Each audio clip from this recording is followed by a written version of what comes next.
Hello everyone, my name is Michael Kotch. Welcome back to my weekly Bible teaching. In this particular series of teachings, I'm going to teach basically an overview of the entire Bible, starting from creation, the book of Genesis, and going all the way through to the end of the Bible, which is Revelation. It is based on my book that I wrote called Bible Summary for Adults and Students, which is available on Amazon and most major booksellers online. And today what we're going to do is we're going to cover Abraham. Now, Abraham in the Bible is one of the major figures in the Bible. He's probably the first, well, aside from Noah, he's probably the first big figure that God made a covenant with. You know, with Noah, he promised to repopulate the earth from his offspring. And you're going to see as we go through that Abraham has some successes and failures with God. But with each of his failures, he learned to trust God more. He learned to follow God more, and he learned exactly what God could do, that God could basically do anything that he says that he's going to do because he's God. But he learned this through one of his major faith failures. So let's catch up to speed. We start off with God creating the universe and everything in it, and earth and man in 6 days. We went to created man and woman with Adam and Eve. Adam and Eve made a choice to go against what God said and follow what the devil told them to. So they sinned against God. They broke fellowship with God, and now sin entered the world through them. And not only were they sinful, all of their offspring were, which was Cain and Abel, their two children. Their son Cain got mad at God, and we don't know exactly why, but he also murdered his brother Abel. So the first four people that ever lived, Adam and Eve and Cain, sinned greatly against God. Sin, as people progressed throughout the world, as they multiplied and filled the world with people the first time. We're kind of version 2.0 of the earth. The first version, people filled the earth like they're full of people now, and they got so evil and so wicked that it said their thoughts were nothing but wicked and evil thoughts and behaviors continually. Where it got so bad that God had to wipe everybody out because they were nothing but evil and sinful. Except for he found one good man with Noah, and he said he's going to restart the humankind off of Noah's offspring. So he had Noah build this big ark. He had Noah load in there with his family with two of every kind of animal and plant on the earth brought in with him. And God wiped everybody else out with the flood and started out with Noah again.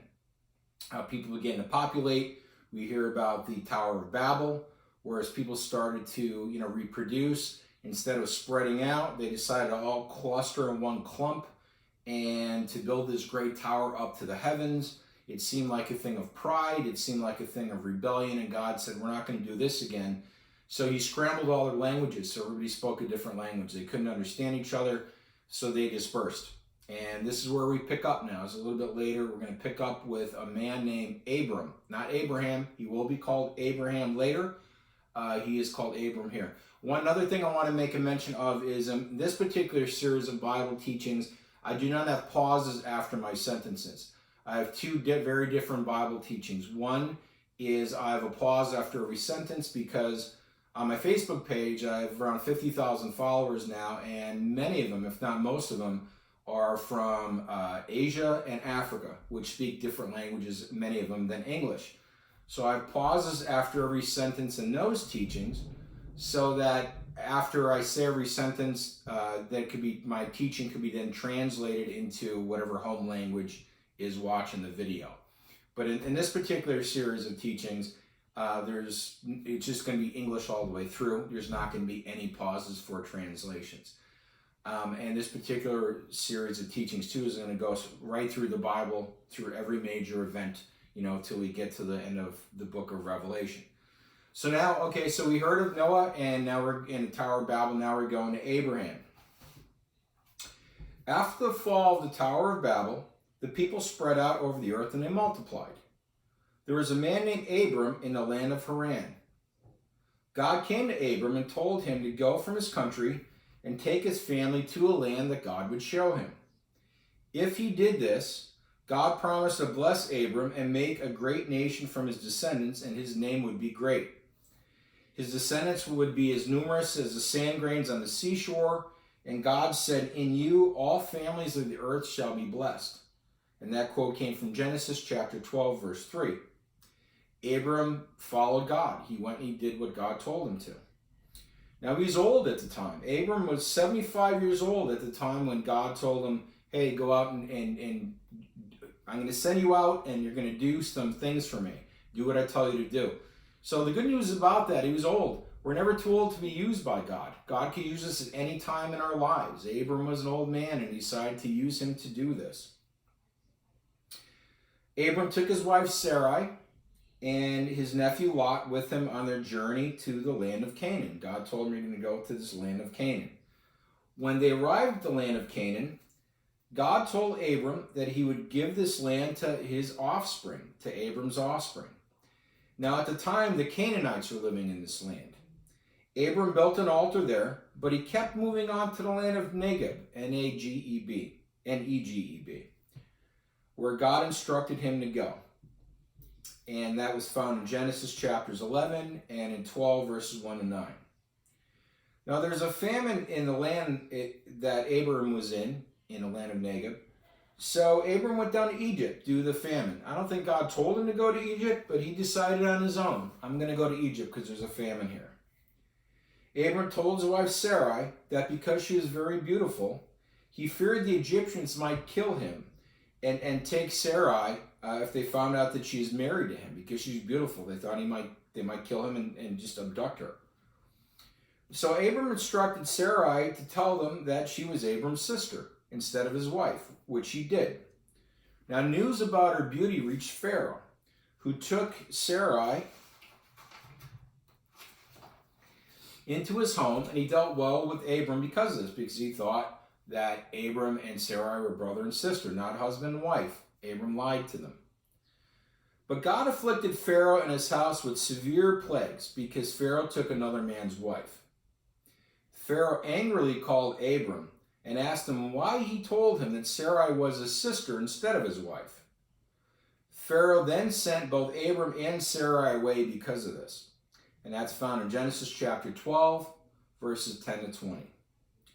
On another occasion, years later, Abram did the exact same thing, where he told King Abimelech that Sarai was his sister, instead of telling the truth that, no, she's actually my wife. Now, Abram eventually went up from Egypt, and he went back to the land of Negeb with Sarai and his nephew Lot. Both Abram and Lot were rich in possessions and livestock at this point. And they had so many possessions of livestock that the land could not support both of them. So Abram decided the need is split up because they can no longer fit in the same land together with all their livestock and possessions. Abram gave Lot first choice of where he wished to settle.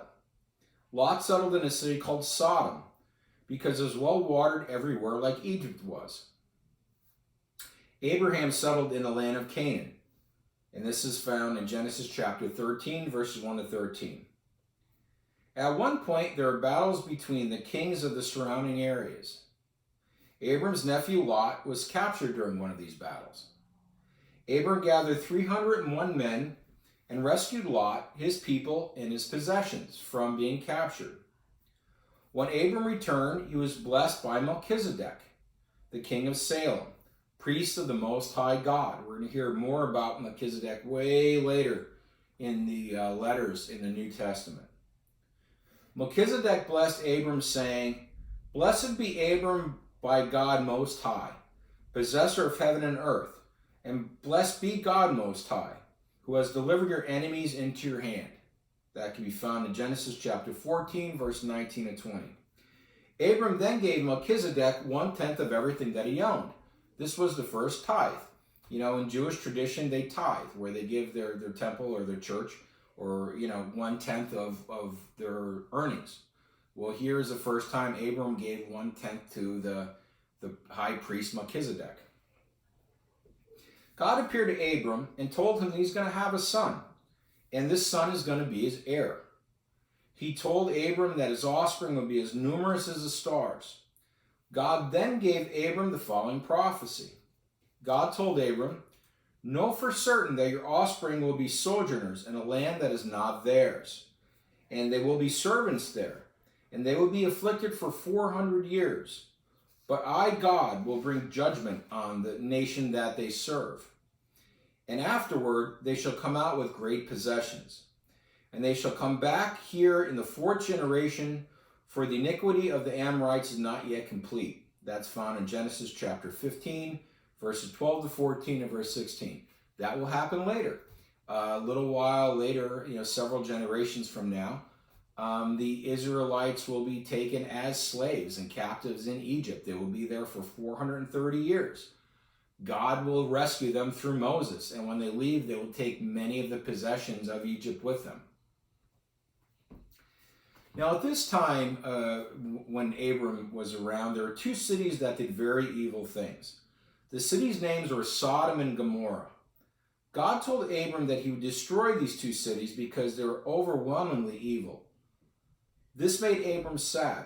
He asked God if God could find just 10 people who are not evil in these cities, would God not then destroy them? God said that he would not destroy these cities if he could find 10 good people in them. God looked as thoroughly as he could, but he could not find 10 people who were not evil, so he decided to destroy the cities. God allowed Abram to save his nephew Lot and his family from Sodom before he destroyed it. Now, before God destroyed Sodom and Gomorrah, he sent down 2 angels to those cities to meet the people who lived there to make sure that they were actually as evil as God believed them to be. When the 2 angels arrived, the people were so evil in the cities of Sodom and Gomorrah that they tried to sexually assault the angels. God had seen enough. He rained fire and brimstone down on Sodom and Gomorrah, and he completely destroyed both cities. That can be found in Genesis chapter 18, verses 1 to 33, and Genesis chapter 19, verses 1 to 29. Abram and the birth of his 2 sons. When God first appeared to Abram, he told him that he would give Abram and his wife Sarai children. Abram is now 85, Sarai was 75, and they did not have any children yet. So back then, I know way back, in Noah's time and, Adam and Eve's time, lifespan was a lot longer. I guess God wanted to fill up the earth so he had people live a lot longer. They lived to 800, 900 years old. But around Abram's time, there was more like our lifespan now. So, with Abram being, 85 and Sarai 75, it says they were beyond their childbearing years at that point. So it was like impossible for Sarai to give birth to a child.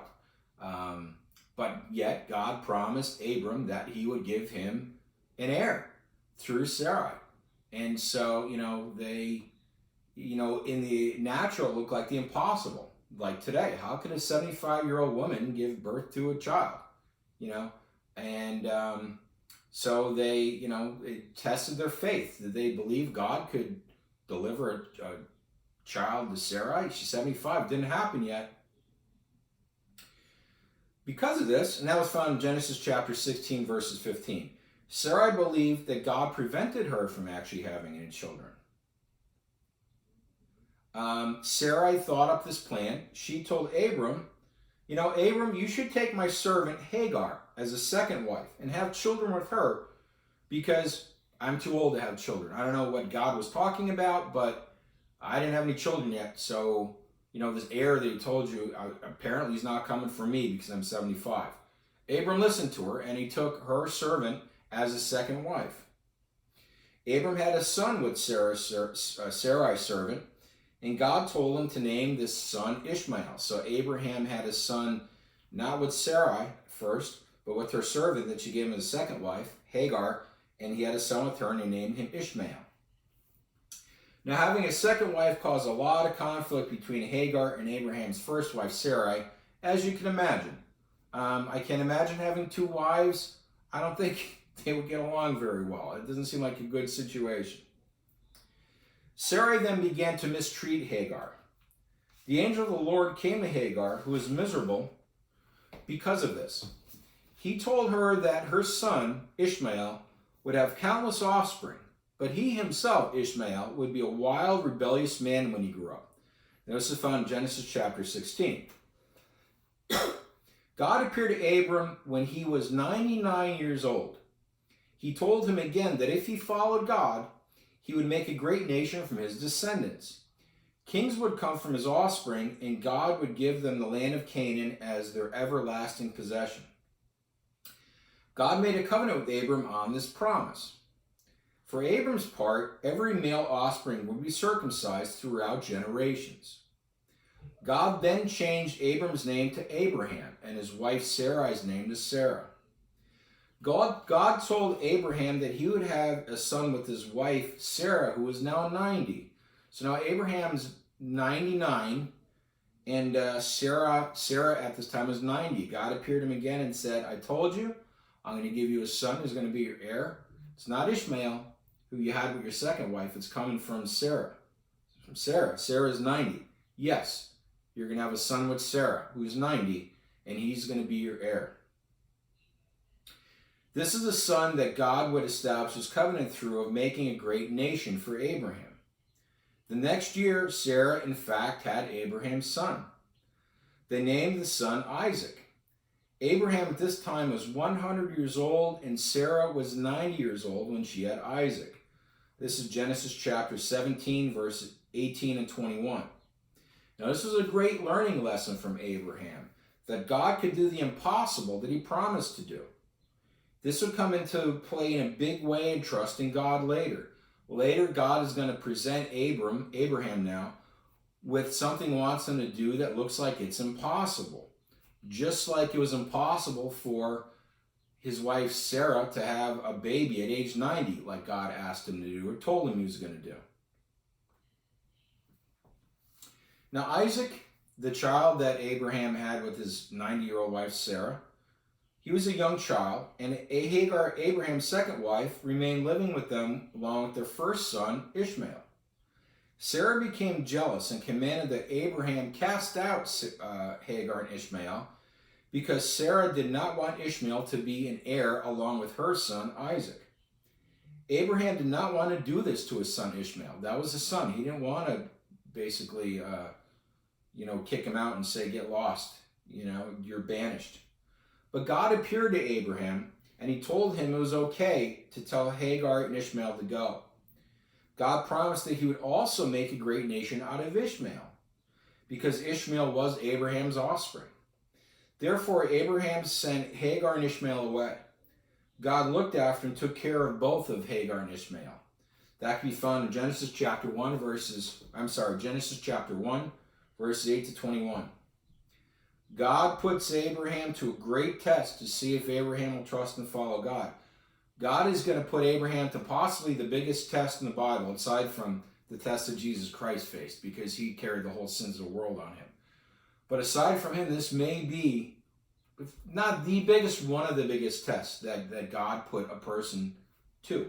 And Abraham passed. It was a very difficult test, but I think he learned his lesson from God when God promised, I will give you an heir through Sarah. When she was 90, she had that heir. He said that was impossible. She's 90, but she did. So we learned that. God keeps his promises. He does the impossible. Abraham's son Isaac grew into an older boy. And Abraham and Sarah loved Isaac very much because he was their son. God put Abraham to a very difficult test to see if Abraham would follow God's commandments. God told Abraham to take his son Isaac into the mountains in the land of Moriah, and once they were there, to offer him as a sacrifice to God. God asked Abraham to kill his son, to kill Isaac, his only son that he has now, because he sent Ishmael off, his only son, to kill him for God as a sacrifice. Abraham listened to God, and he trusted that somehow God would make everything okay. This was a big trust. And I'll tell you, well, first of all, he asked him to kill his son. What would be harder than that, than killing your own child? But God made a promise to Abraham. God said, I will make your descendants as numerous as the sands on the seashore and as numerous as the stars in the sky through your son Isaac. Now Isaac didn't have any children yet. He was a young man or still a teenager. He didn't have any kids yet. So, if Abraham killed Isaac, how could Abraham have all these countless descendants through Isaac if he killed Isaac before he had kids? That's impossible. It's also impossible, Abraham learned, for a 90-year-old wife to have a baby that God promised. But that happened. So Abraham said, he didn't say this, but basically, I don't know how you're going to do it, God, but you promised me that you're going to give me offspring through Isaac. He doesn't have any kids yet. I'm going to sacrifice him, like you asked. I know somehow I trust you, God. Somehow you're going to make it okay. I don't know how, but I'm putting my faith in you. This is the biggest leap of faith you can imagine. So Abraham took his son, who he loved very much, Isaac, on a several-day journey to the place God instructed him to offer up Isaac as a sacrifice. When they got there, Abraham bound Isaac, laid him on the altar that he made, and pulled out a knife to kill him like God told him to. As Abraham lifted up the knife to sacrifice his only son, Isaac, as God instructed him to, the heir that God promised to have all his nation from, God immediately went to Abraham and said, Abraham, Abraham. And Abraham said, here I am. And God said, do not lay a hand on the boy or do anything for him. For now I know that you fear God, seeing that you have not withheld your only son from me. By myself I have sworn, declares the Lord, because you have done this, and you have not withheld your only son.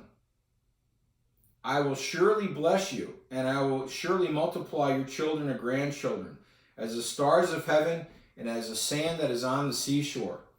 And in your children and grandchildren shall all the nations of the earth be blessed because of you, because you have obeyed my voice. Genesis chapter 22, verses 11 to 18. This is so important. I highlighted. God said to Abraham, because you have not withheld your only son from me, right?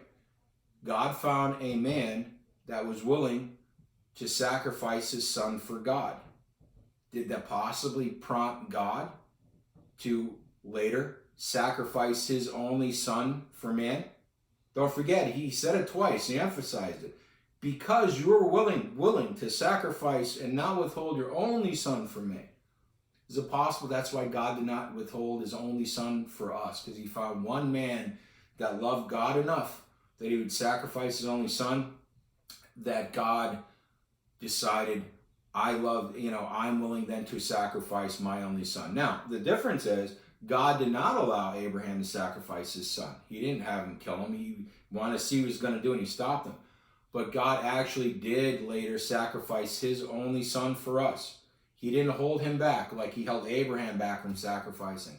He left his only begotten son go through a horrible torture and whipping and scourging and beard pulled out and beating and cross or crown made of thorns and crucifixion, put to death for it. He did not withhold him from us. So this